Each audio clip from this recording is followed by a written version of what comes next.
Hello everyone and welcome back to the second episode of this Tour de France series with Total Direct Energie.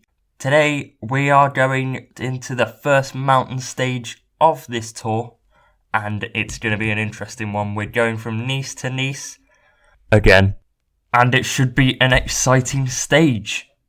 If you want to stay up to date with this series or any other content on the channel, do not forget to subscribe and turn post notifications on. Then you will get notified every time I upload so you can watch it almost immediately.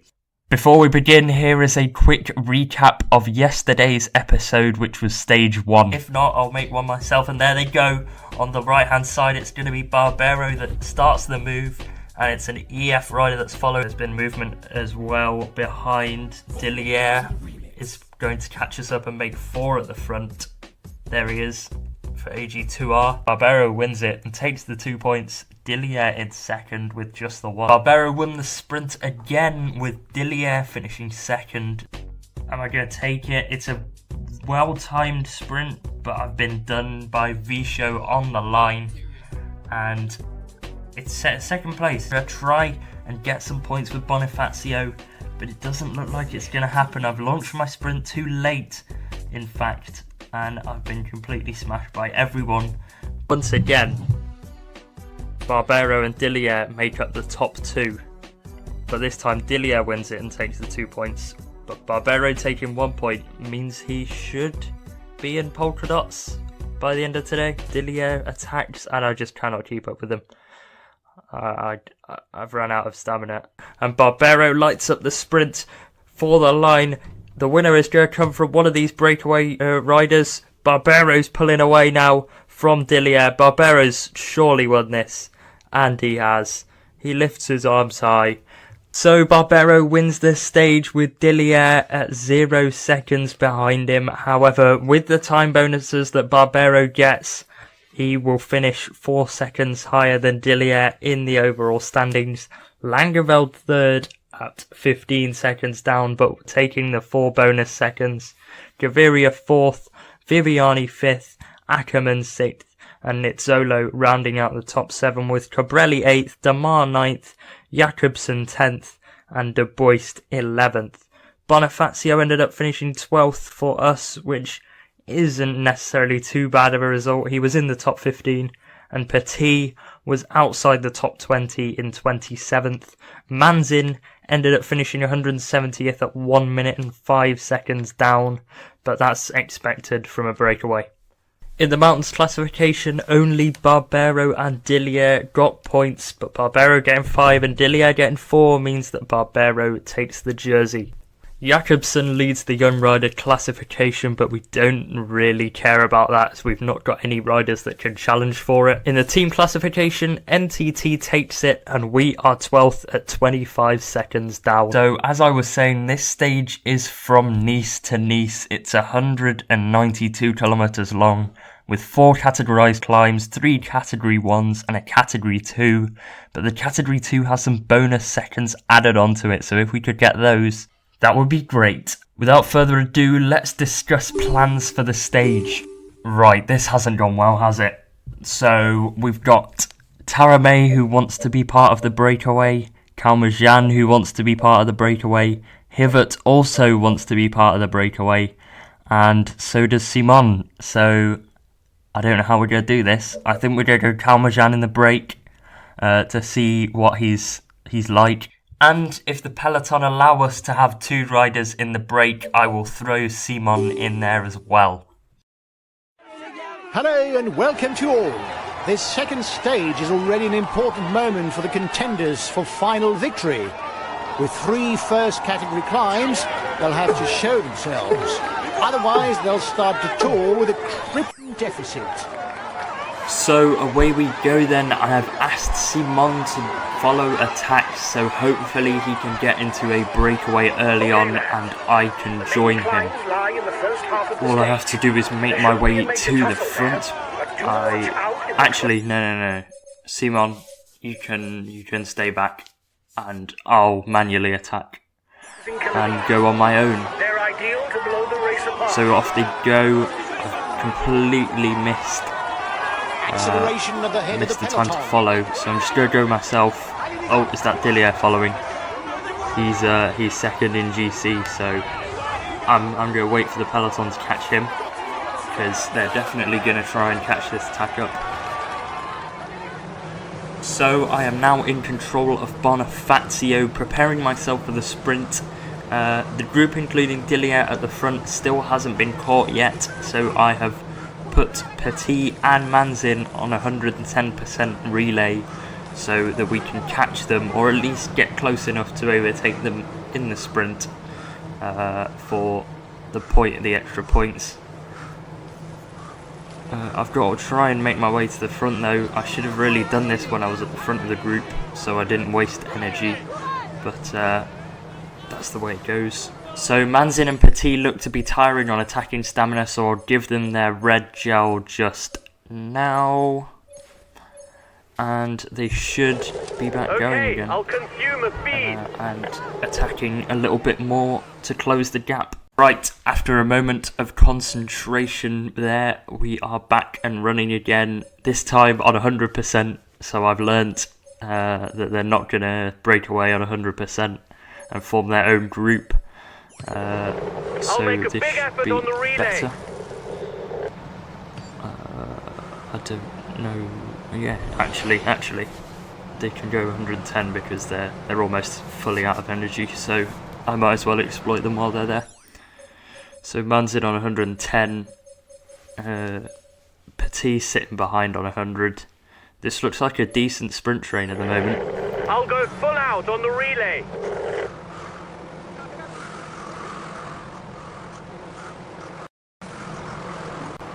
There's Wout van Aert, so I might get on his wheel instead. He's pulling away there, but off we go. I'll launch the sprint now, and Trentin overtakes me, but I'm going to sit on his wheel and try and pull out now. Coming towards the line now, me and Trentin. And I'm going to finish just behind Dillier in 5th. But best of the sprinters. Right, so the breakaway is about to be swallowed up. I am CALMEJANE and I'm about to make my attack off the front. I don't have much attacking stamina, so it's gonna have to be a lucky attack to get away, I think. The brake have been caught now, so I'm going to launch my attack there. I'm now out of attacking stamina, but that's alright because no one's followed me, which means no one's going to attack me back. Still nobody's attacked out of the group. Could this be a solo breakaway? I don't think so, but we'll see.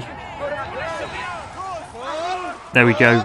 Benoot has broken away now, and I will finally have someone with me at the front of the race.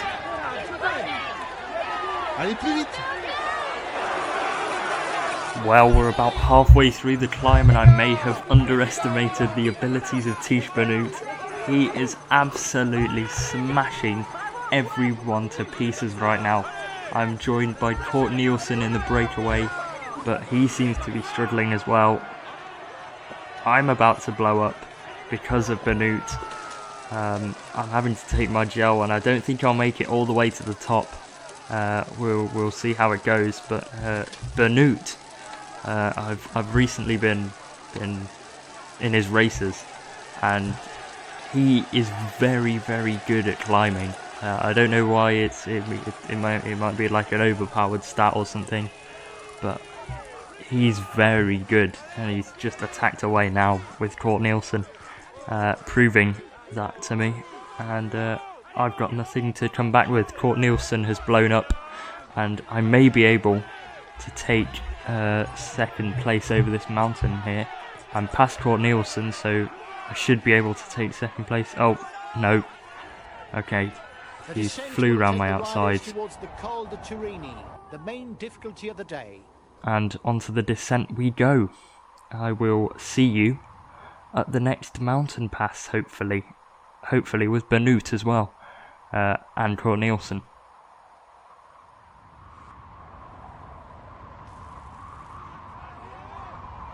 Oh, I'm overshooting. Oh no. Right.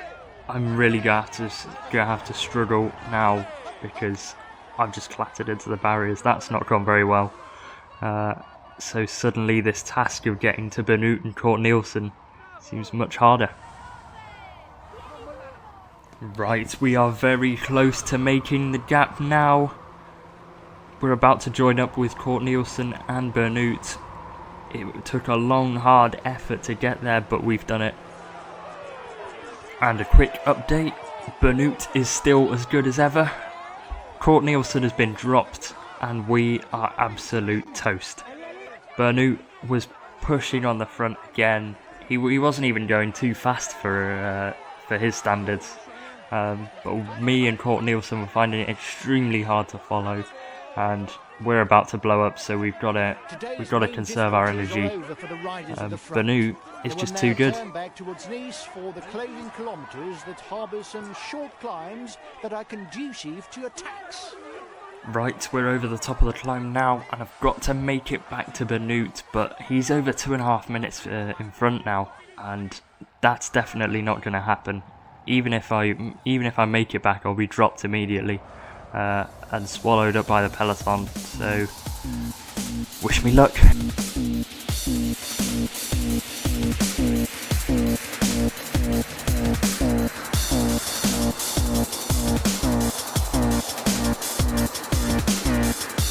Nope. Regular feature of Paris-Nice. They ask you how you are, you just have to say that you're fine, and you're not really fine, but you just can't get into it because they would never. Well, I could do nothing. I have no words. So close, but yet so far. And here we go. What looked like such a promising start to the stage has ended up going wrong again. I've been swept up by the peloton now, and I'm going to be immediately spat out the back because I've got no energy left. There is 8.6 kilometers left for me. I am in a group with Gordu of FDJ and Martin of Cofidis. I'm sitting back nicely, but it's time to hand over to Postcom Taylorson for the finish. So here we go then, Tom Dumoulin on the front, pacing for Lotto NL Jumbo and pacing for his leader Primoz Roglic, but he looks quite far back in that train. Dumoulin approaching the bottom of the descent now, and then will come the 1 kilometer to go banner, and then the sprint will start for the line. Dumoulin still pacing on the front now, and we're going to switch to Alejandro Valverde as he lights up his sprint now. Off he goes around the outside of Nibali and Bernal. Fuglsang coming on the right hand side. Can Fuglsang take it, or will Valverde hold on? Valverde holds on. And across the line there it's Valverde, Fuglsang, Evenepoel in third, and I think that's Nibali fourth and Bernal fifth. Dumoulin and Roglic, despite the lead out, are only going to take 6th and 7th, it looks like. And Pinot just about sticks onto that second group on the road despite blowing up. So up comes Alejandro Valverde to receive his stage winner's trophy, and he will take the yellow jersey too, I would assume, because Barbero was quite far behind on the stage in the end. We will see what happens. And yes, indeed, it is Valverde that takes the yellow jersey. Well done to him. He was obviously the best rider in the sprint today.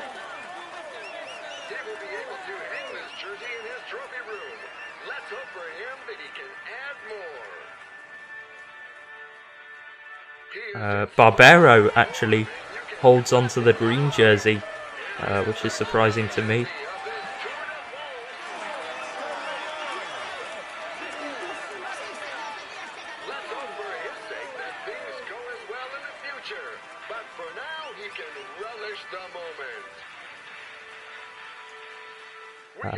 In the King of the Mountains, Tish Benoot takes that after an incredible performance this stage, completely distancing both me and Kort Nielsen.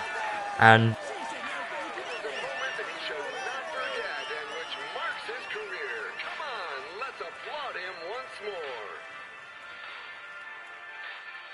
in the white jersey, Egan Bernal wins it. So Did Bernal finish ahead of Evenepoel in the end?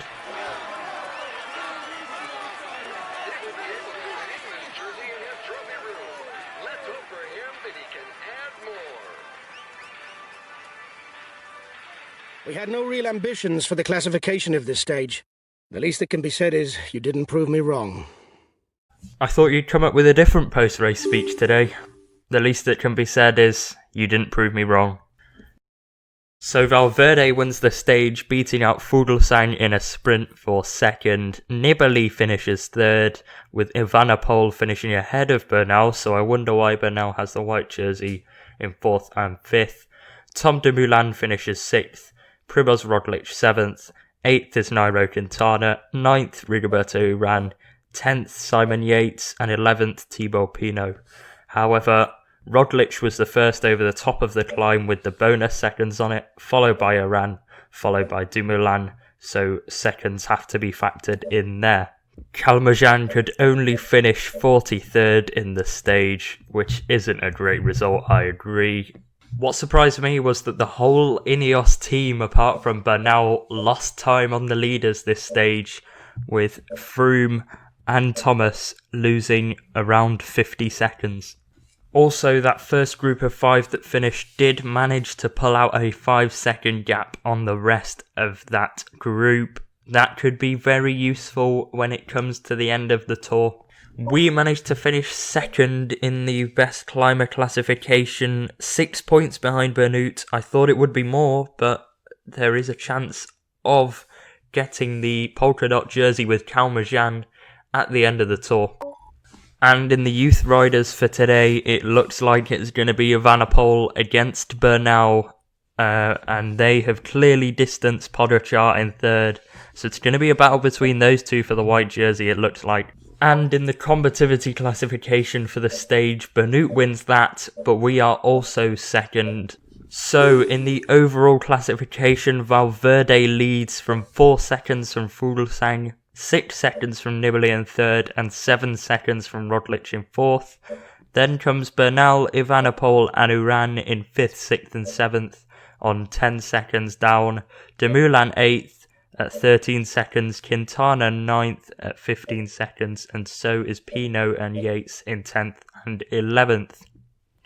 CALMEJANE comes home 43rd in the standings at 7 minutes and 31 seconds down. Geraint Thomas and Julian Alaphilippe already lose 1 minute and 3 seconds on Valverde, and also Froome loses 1 minute and 3 seconds on Valverde as well. In the points classification, Barbero still leads now on 63 points, Dillier second on 54 and Langeveld third on 35, Valverde in fourth on 30.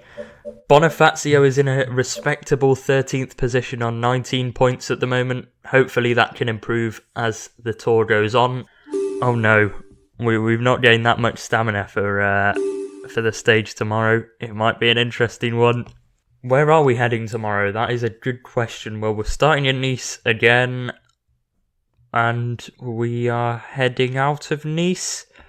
Yes, we're heading out of Nice, and we are going to be finishing in Sisteron, and it looks like a sprint stage, but a lot of the sprinters will be worn out, so hopefully Bonifacio can capitalise and do a good performance this stage. So that's the end of episode 2 of this Tour de France series. I hope you enjoyed it.